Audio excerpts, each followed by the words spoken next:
और सीधे आपको राजस्थान लिए चलते, प्रधानमंत्री नरेंद्र मोदी वहां पर मौजूद है, संबोधित कर रहे हैं। सांसद है, उनसे जब भी मुलाकात होती थी तो वो बताते थे कि मेडिकल कॉलेज बनने से कितना फायदा होगा। चाहे सांसद मेरे मित्र भाई कनकमल कटारा जी हो, हमारी सीनियर एमपी बहन जसकौर मीणा जी हो, मेरे बहुत पुराने साथी भाई निहाल चंद चौहान जी हो, या हमारे आधे गुजराती आधे राजस्थानी ऐसे भाई देवजी पटेल हो, आप सभी राजस्थान में मेडिकल इंफ्रा को लेकर काफी जागरूक रहे हैं। मुझे विश्वास है इन नए मेडिकल कॉलेज का निर्माण राज्य सरकार के सहयोग से समय पर पूरा होगा। साथियों, हम सभी ने देखा है कि कुछ दशक पहले देश की मेडिकल व्यवस्थाओं का क्या हाल था। 2001 में, आज से 20 साल पहले, जब मुझे गुजरात ने मुख्यमंत्री के तौर पर सेवा का अवसर दिया तो हेल्थ सेक्टर की स्थिति वहां की भी बहुत चुनौतियों से भरी हुई थी। चाहे वो मेडिकल इंफ्रास्ट्रक्चर हो, मेडिकल शिक्षा हो या फिर इलाज की सुविधाएं हो, हर पहलू पर तेजी से काम करने की जरूरत थी। हमने चुनौती को स्वीकारा और मिलकर स्थितियों को बदलने की कोशिश की।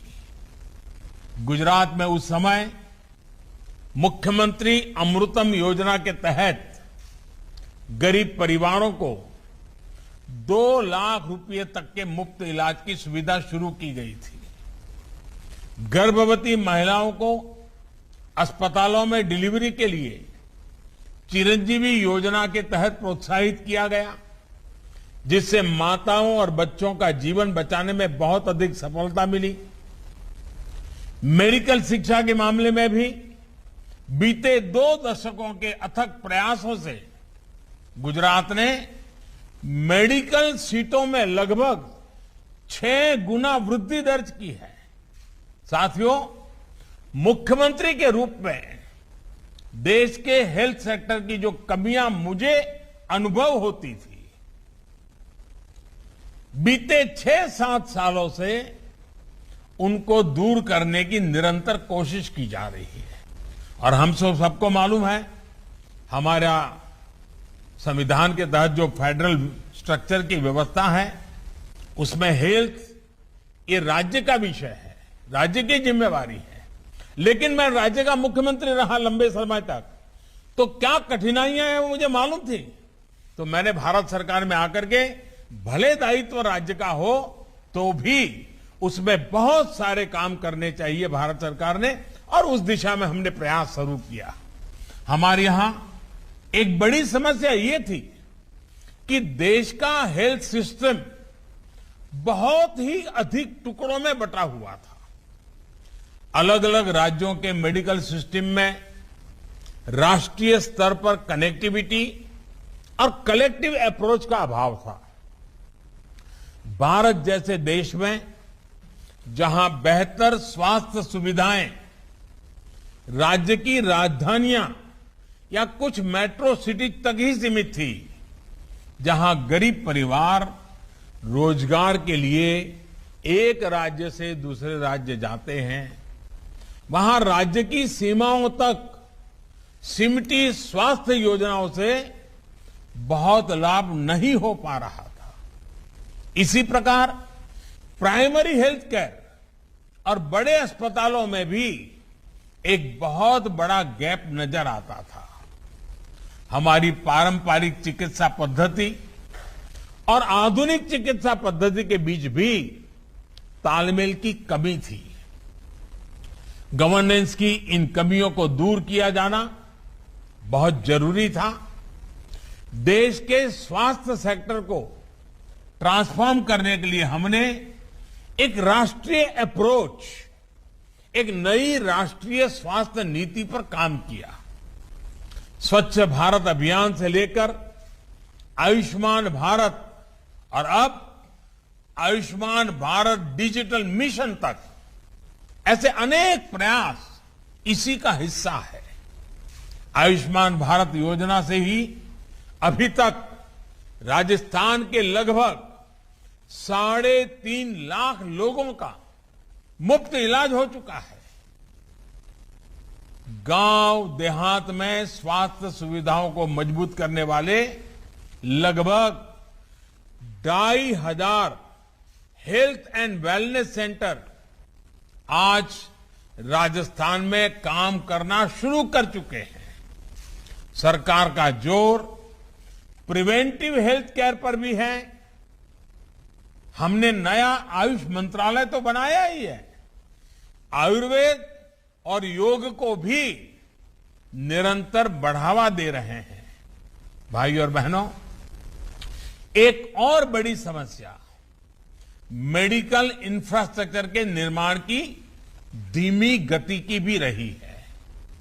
चाहे एम्स हो, मेडिकल कॉलेज हो या फिर एम्स जैसे सुपर स्पेशलिटी अस्पताल हो, इनका नेटवर्क देश के कोने कोने तक तेजी से फैलाना बहुत जरूरी है। आज हम संतोष के साथ कह सकते हैं कि 6 एम्स से आगे बढ़कर आज भारत 22 से ज्यादा एम्स के सशक्त नेटवर्क की तरफ बढ़ रहा है। इन 6-7 सालों में 170 से अधिक नए मेडिकल कॉलेज तैयार हो चुके हैं और 100 से ज्यादा नए मेडिकल कॉलेज पर काम तेजी से चल रहा है। साल 2014 में देश में मेडिकल की अंडर ग्रेजुएट और पोस्ट ग्रेजुएट की कुल सीटें 82,000 के करीब थी। आज इनकी संख्या बढ़कर 1,40,000 सीट तक पहुंच रही है। यानी आज ज्यादा नौजवानों को डॉक्टर बनने का मौका मिल रहा है। आज पहले से कहीं अधिक नौजवान डॉक्टर बन रहे हैं। मेडिकल एजुकेशन की इस तेज प्रगति का बहुत बड़ा लाभ राजस्थान को भी मिला है। राजस्थान में इस दौरान मेडिकल सीटों में 2 गुनी से भी अधिक बढ़ोतरी हुई है। यूजी सीटें 2,000 से बढ़कर 4,000 से ज्यादा हुई हैं। पीजी सीटें राजस्थान में 1,000 से भी कम थी। आज पीजी सीटें भी 2,100 तक पहुंच रही हैं। भाई और बहनों, आज देश में प्रयास ये है कि हर जिले में एक मेडिकल कॉलेज या फिर पोस्ट ग्रेजुएट मेडिकल एजुकेशन देने वाला कम से कम एक संस्थान जरूर हो। इसके लिए मेडिकल शिक्षा से जुड़ी गवर्नेंस से लेकर दूसरी नीतियां, कानूनों, संस्थानों में बीते वर्षों के दौरान बड़े रिफॉर्म्स किए गए हैं। हमने देखा है कि पहले जो medical council of India MCI थी, किस तरह उसके फैसलों पर सवाल उठते थे, भांति भांति के आरोप लगते थे। पार्लियामेंट में भी घंटों उसकी बहस होती थी। पारदर्शिता के विषय में सवालिया निशान आते थे। इसका बहुत बड़ा प्रभाव देश में मेडिकल शिक्षा की क्वालिटी और हेल्थ सर्विसेज की डिलीवरी पर पड़ा रहा। बरसों से हर सरकार सोचती थी कुछ करना चाहिए, बदलाव करना चाहिए, कुछ निर्णय करना चाहिए, लेकिन नहीं हो पा रहा था। मुझे भी ये काम करने में बहुत मुश्किलें आई। संसद में पिछली सरकार के समय करना चाहता था, नहीं कर पाता था। इतने ग्रुप, इतने बड़े अड़ंगे डालते थे, बड़ी मुसीबतों से आखिरकार हुआ। हमें भी इसे ठीक करने के लिए बहुत मशक्कत करनी पड़ी है। अब इन व्यवस्थाओं का दायित्व नेशनल मेडिकल कमीशन के पास है। इसका बहुत बेहतर प्रभाव देश के हेल्थ केयर, ह्यूमन रिसोर्स और हेल्थ सर्विसेज पर दिखना शुरू हो गया है। साथियों, दशकों पुराने हेल्थ सिस्टम में आज की आवश्यकताओं के अनुसार बदलाव जरूरी है। मेडिकल एजुकेशन और हेल्थ सर्विस डिलीवरी में जो गैप था, उसको लगातार कम किया जा रहा है। बड़े अस्पताल, चाहे वो सरकारी हो या प्राइवेट,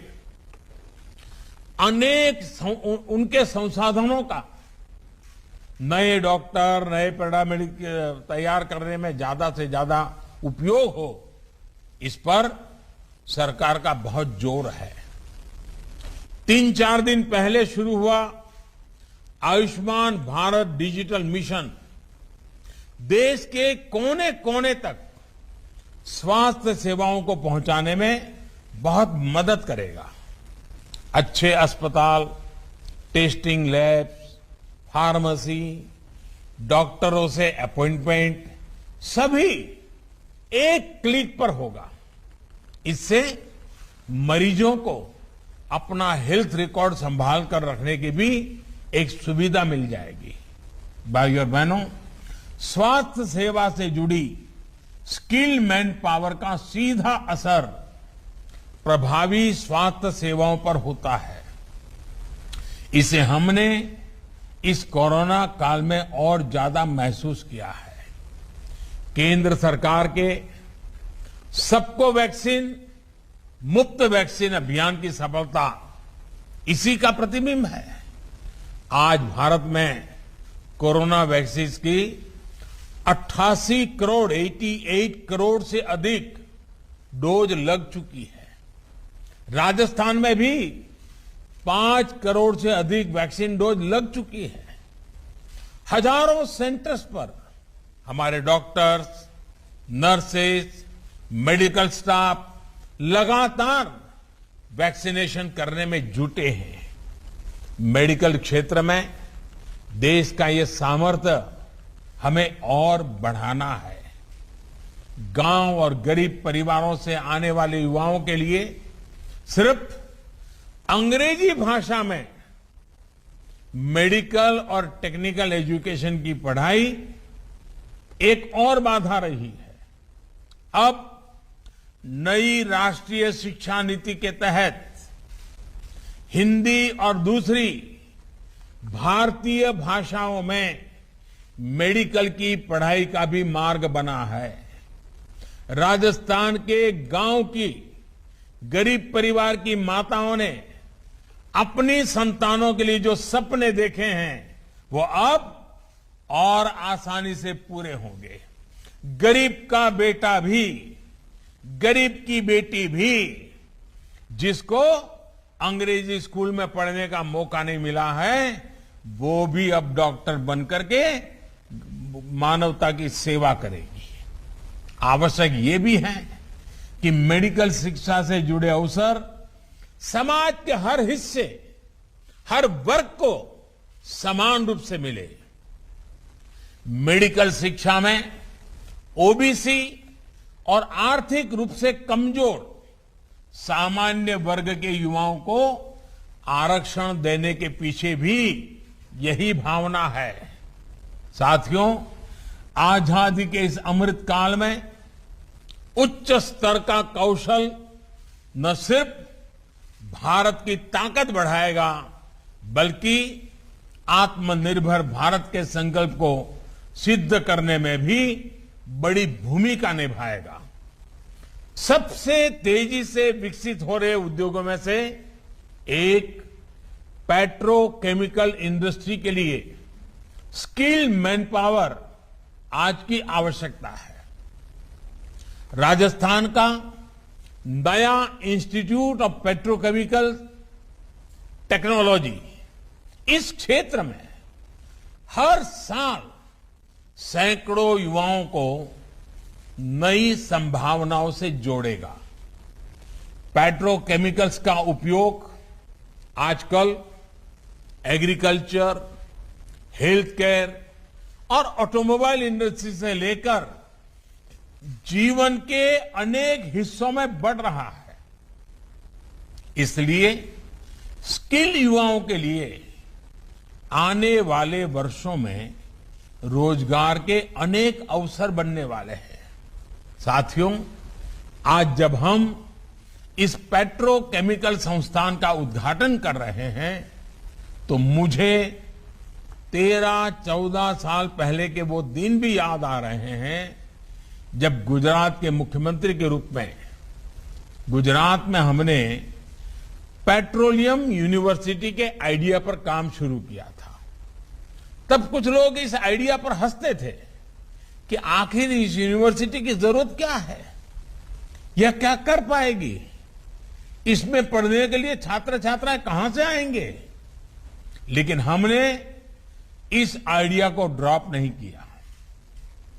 राजधानी गांधीनगर में जमीन तलाशी गई और फिर Pandit Deendayal petroleum university PDPU इसकी शुरुआत हुई।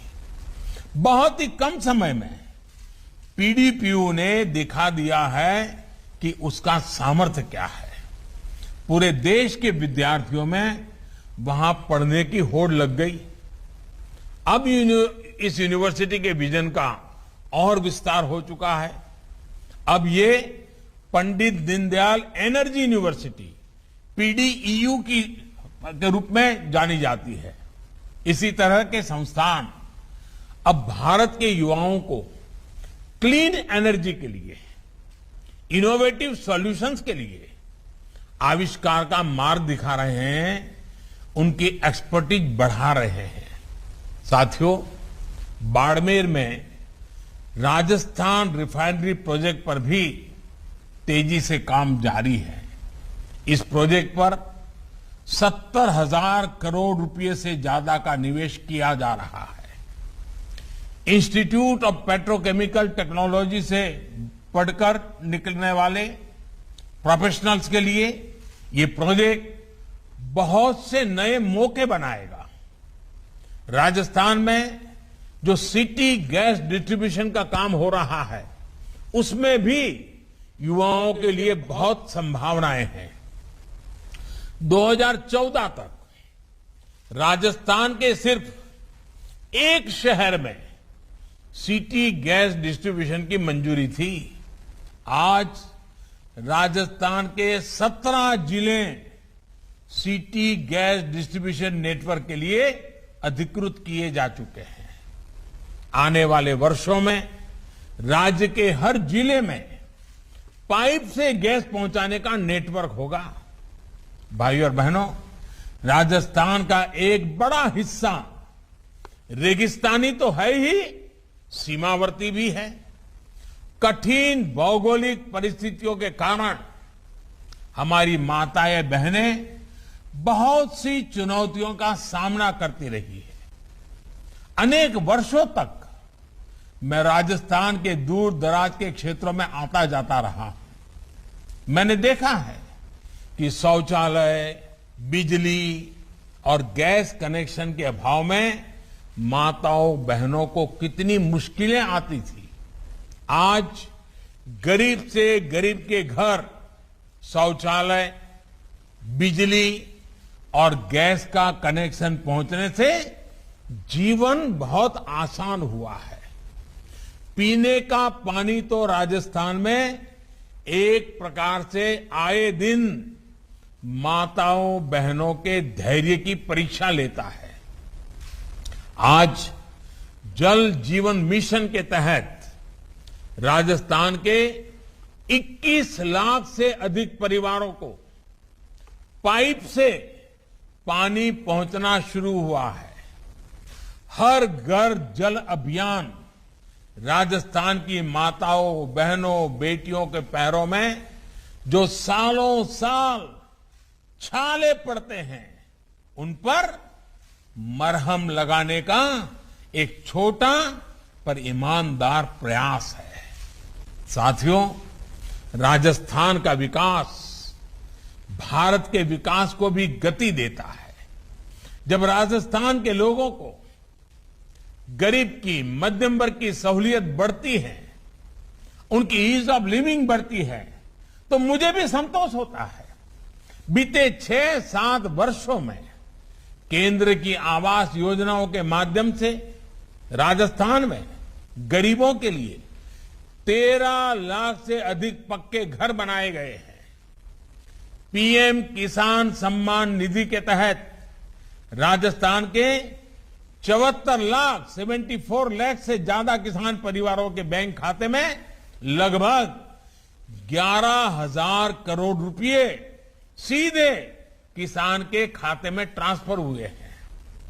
प्रधानमंत्री फसल बीमा योजना के तहत राज्य के किसानों को 15,000 करोड़ रुपए से अधिक का क्लेम भी दिया गया है। साथियों, बॉर्डर स्टेट होने के नाते कनेक्टिविटी और बॉर्डर एरिया डेवलपमेंट को प्राथमिकता का लाभ भी राजस्थान को मिल रहा है। नेशनल हाईवे का निर्माण हो, नई रेलवे लाइनों का काम हो, सिटी गैस डिस्ट्रीब्यूशन हो, दर्जनों प्रोजेक्ट्स पर तेजी से काम जारी है। देश के रेलवे को ट्रांसफॉर्म करने जा रहे डेडिकेटेड फ्रेट कॉरिडोर का भी बड़ा हिस्सा राजस्थान से और गुजरात से है। इसका काम भी नए रोजगार की अनेक संभावनाएं बना रहा है। भाइयों और बहनों, राजस्थान का सामर्थ्य पूरे देश को प्रेरणा देता है। हमें राजस्थान के सामर्थ्य को भी बढ़ाना है और देश को भी नई ऊंचाइयों पर पहुंचाना है। ये हम सबके प्रयास से ही संभव है। सबका प्रयास। ये आजादी के 75 वर्ष में हमने ये सबका मई प्रयास, इस मंत्र को लेकर के और ज्यादा ताकत से आगे बढ़ना है। भारत की आजादी का यह अमृत काल राजस्थान के विकास का भी स्वर्णिम काल बने, ये हमारी शुभकामनाएं हैं। और अभी जब मैं राजस्थान के मुख्यमंत्री जी को सुन रहा था तो उन्होंने एक लंबी सूची कामों की बता दी। मैं राजस्थान के मुख्यमंत्री जी का धन्यवाद करता हूं कि उनका मुझ पर इतना भरोसा है। और लोकतंत्र में यही बहुत बड़ी ताकत है। उनकी राजनीतिक विचारधारा पार्टी अलग है, मेरी राजनीतिक विचारधारा पार्टी अलग है, लेकिन अशोक जी का मुझ पे जो भरोसा है, उसी के कारण आज उन्होंने दिल खोल करके बहुत सी बातें रखी हैं। ये दोस्ती, ये विश्वास, ये भरोसा, ये लोकतंत्र की बहुत बड़ी ताकत है। मैं फिर एक बार राजस्थान के लोगों का हृदय से अभिनंदन करता हूं, बहुत बहुत बधाई देता हूं। धन्यवाद। हम परम